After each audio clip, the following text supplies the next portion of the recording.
Hey, what is up, you guys? It's Tess, and today I'm going to be doing my May wrap-up.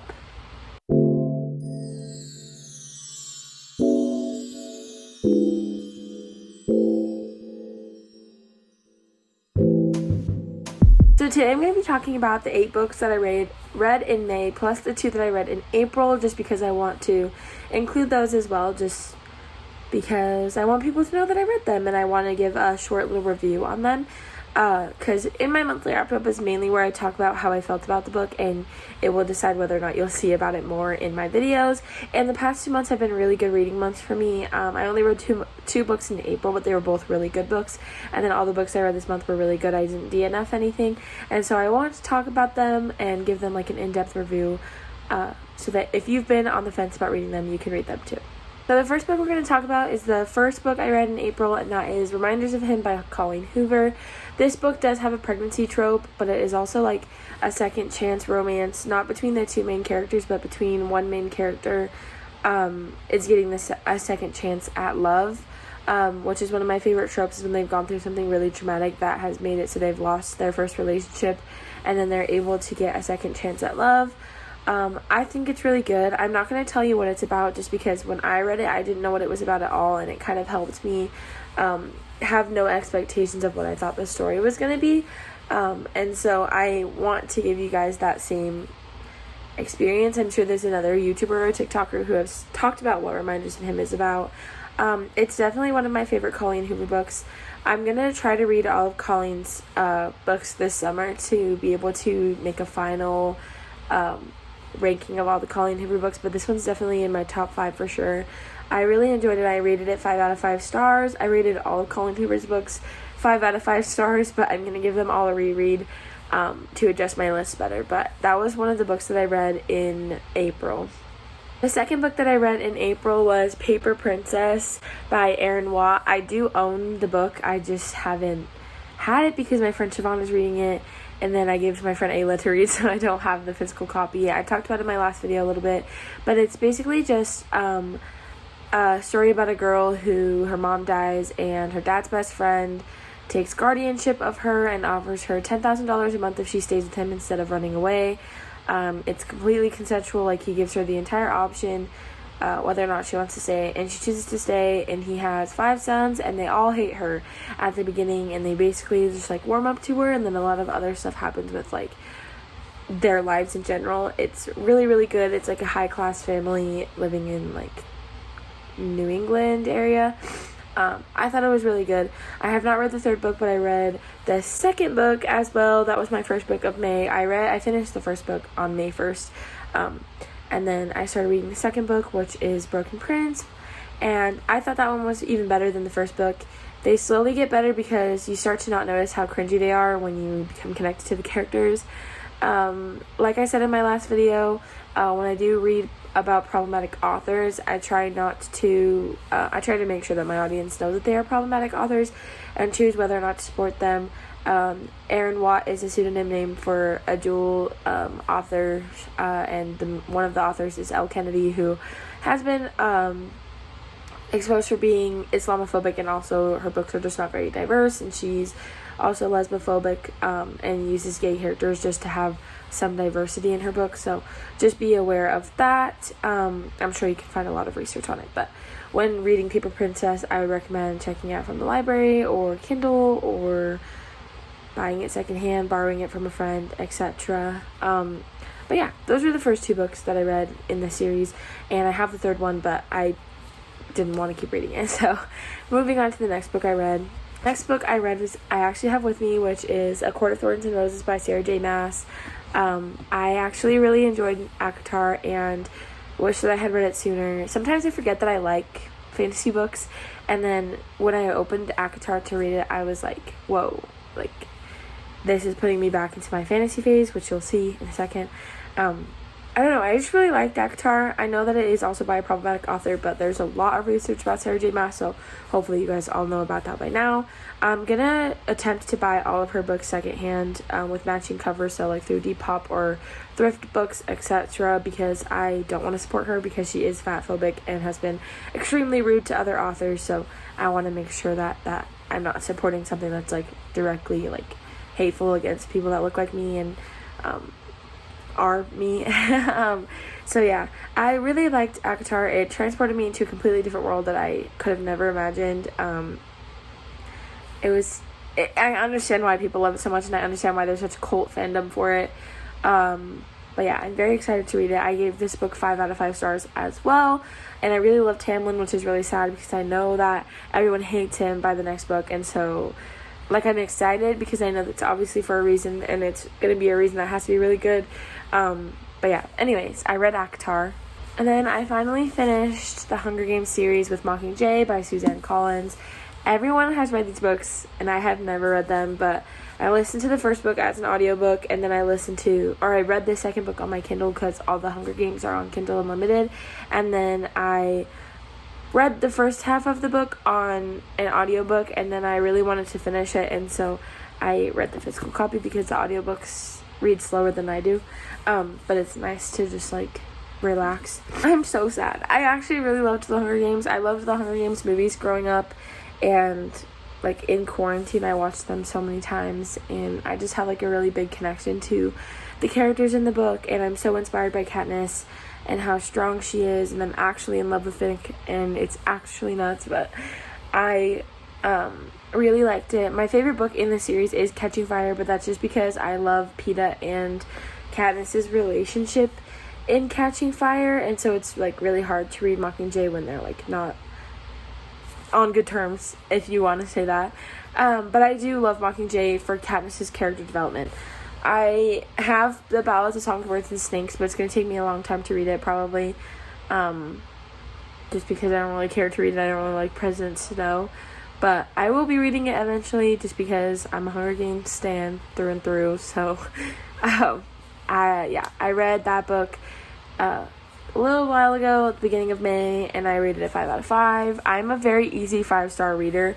I think that's very weird for my Goodreads, but moving on. The next book I read is The Hawthorne Legacy. I also talked about these books in my last YouTube video. The Hawthorne Legacy is so much better than the Inheritance games, which is nuts to me because I loved the Inheritance games. I don't know what it is about the Hawthorne Legacy. It just had me like on the edge of my seat like the entire time, which is why I really, really like the Inheritance games trilogy. I'm really excited for the final Gambit, like so excited for the final Gambit. I cannot even explain to you how excited I am, just because I've loved the past 2 books, and so it's just, I'm really excited. But the Hawthorne Legacy is a continuation of the Inheritance games, so if you haven't read the Inheritance games, you won't know anything that's going on. It's got a love triangle. It is kind of academia. It is a mystery. It has like lots of riddles and fun games and cute boys and a strong female lead. But yeah, I really enjoyed the Hawthorne Legacy, and I'm very excited for the final Gambit. I rated it 5 out of 5 stars, as I do for all of them. Literally every book I read this month was a 5-star read, so I guess that's why I did not hit a reading slump. And the current book that I'm reading is so good. I'll talk about it in my next video. The next book that I read was actually, I think I rated it 5 out of 5 stars, but ever since reading the book I read after it, this is definitely like more like a 4 out of 5. But I read From Lukov with Love by Mariana Zapata, and as I mentioned in every single one of my videos, I'm obsessed with Steph Barrere, and Steph Barrere is obsessed with Mariana Zapata. I talked about this book in my last YouTube video as well, which is what inspired me to make the Enemies to Lovers videos, because I've been reading so many Enemies to Lovers. But basically, Jasmine is a figure skater who retired basically because her partner didn't want to be her partner anymore, and then Ivan Lukov is a very famous ice skater, and her best friend is his sister, so they know each other, and they've like skated at the same gym their entire lives, and he needs a partner, and he asks her to be his partner, and then they basically like skate together. It is a very, very slow burn book. They do not even become friends until like they say that they're going to decide to become friends at 50% of the way through the book. I would say they become best friends at about 75% of the way, and then they fall in love for the rest of the last 25%. So if you're not a slow burn fan, I definitely don't recommend this book for you. But if you are a fan of slow burn, it is one of the best books that I've read. One of the best romance books I've ever read, and the spice and the love at the end of the book is very, very worth all the burning that you had to do for it. But like I said on my Goodreads, it might reflect as a 5 out of 5, but it's definitely more like a 4. I did read this on Kindle Unlimited, and I have the physical copy. So if you have Kindle Unlimited and you're looking for a good slow burn romance, I definitely recommend From Luke Off with Love.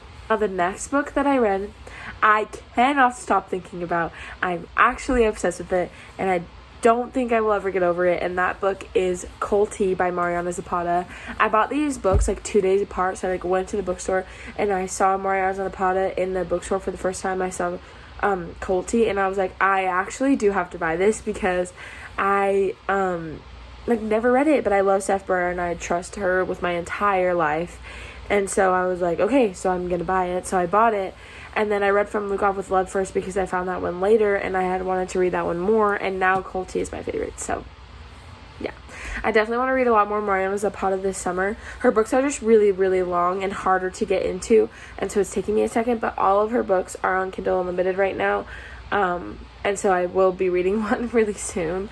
I try to read as many physical books as I can, but I'm also doing a huge book on haul of books that I don't want anymore, so I might make a video about that and just saying like why I don't want them anymore, so that way I have more time to read books that are on my Kindle TBR and not my physical TBR, because it makes me feel bad when I read a book on Kindle Unlimited when I have like 100 books on my TBR that I should get through. Now, the last book that I read was another Colleen Hoover. I was like, I don't know what I'm going to read. I had one Colleen Hoover book that was unread on my shelf, so I decided to read it, and that is Ugly Love. I bought this on a whim. I was just in the store, and I was like, I need to buy something because that's just who I am as a human being, and I decided to buy Ugly Love, and I'm so glad that I did. So I tabbed it because I was going to do a reading vlog, but then I was too focused on reading to the point where I didn't film any clips for the reading vlog. But I did get the entire thing spoiled for me on TikTok. So whoever you are who put the entire ending, like not even like a small spoiler, like literally the biggest plot twist, whoever put that on TikTok, you're actually going to hell. But I didn't cry because I knew what the ending was, because I had saw it on TikTok, and it wasn't even like I watched a video. It was like the first part of the video was the spoiler, so that was not fun. But either way, I still really loved Ugly Love. It's not my favorite Colleen Hoover book. Right after I finished it, I was like, I think this is my favorite. Let me tell you why it's not. This book, Ugly Love, is the best of Colleen Hoover's writing that I've ever read. Like, there are so many parts of this book where I literally just write like, oh my god, Colleen Hoover is such a good author. Like all these parts that are like yellow, those are all parts where me as a writer was like, I want to write like that, like she's so good.